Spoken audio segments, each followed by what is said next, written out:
Vadodara live 24/7 માં આપનું સ્વાગત છે।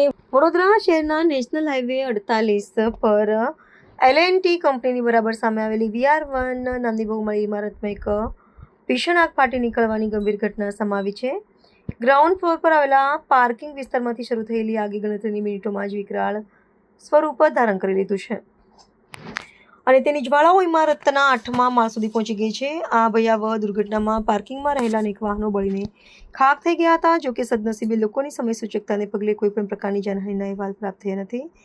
પ્રાપ્ત વિગત અનુસાર આગ લાગવાનું પ્રાથમિક કારણ ગ્રાઉન્ડ ફ્લોર પર આવેલા ઇલેક્ટ્રિક મીટર બોર્ડમાં સર્જાયેલો શોર્ટ સર્કિટ હોવાનું મનાય છે। મીટર બોર્ડમાંથી ઉઠેલા તણખાઓએ પાર્કિંગમાં પાર્ક કરેલા વાહનોને પોતાની લપેટમાં લેતા ટાયર અને ઓઇલના કારણે આગ વધુ પ્રચંડ બની હતી। બિલ્ડિંગના ડક્ટ અને ઇલેક્ટ્રિક વાયરિંગ મારફતે ધુમાડાના ગોટે ગોટ અને જ્વાળાઓ ઉપરના માળ સુધી પ્રસરતા ફ્લેટના રહીશોમાં ભારે ગભરાટ અને અફરાતફરીનો માહોલ સર્જાયો હતો।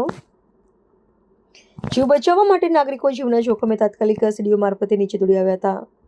આ ઘટનાની જાણ થતાં જ પાણીગેટ ફાયર સ્ટેશનનો કાફલો તાબડતોડ ઘટના સ્થળે પહોંચી ગયો હતો। ફાયર બ્રિગેડના જવાનોએ સતત પાણીનો મારો ચલાવીને ભારે જહેમત બાદ આગ પર કાબૂ મેળવ્યો હતો અને ત્યારબાદ કુલિંગની પ્રક્રિયા હાથ ધરી હતી। ફાયર વિભાગના સમયસર હસ્તક્ષેપને પગલે આગ અન્ય બ્લોક્સમાં ફેલાતી અટકી હતી, જેનાથી એક બહુ મોટી હોનારત ટળી શકી છે।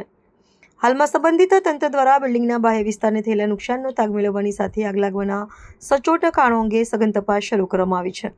આશરે 4:15 વાગે અમારે કંટ્રોલ થયું। ફાયર કોલ મળતા પાણીગેટ ફાયર સ્ટેશનનો સ્ટાફ, બીઆરસી ફાયર સ્ટેશનનો સ્ટાફ અને ગાજોડી ફાયર સ્ટેશનનો સ્ટાફ ત્રણેય ફાયર સ્ટેશનનો સ્ટાફ મળીને ઘટના સ્થળે આગ બહુ પ્રચંડ હતી।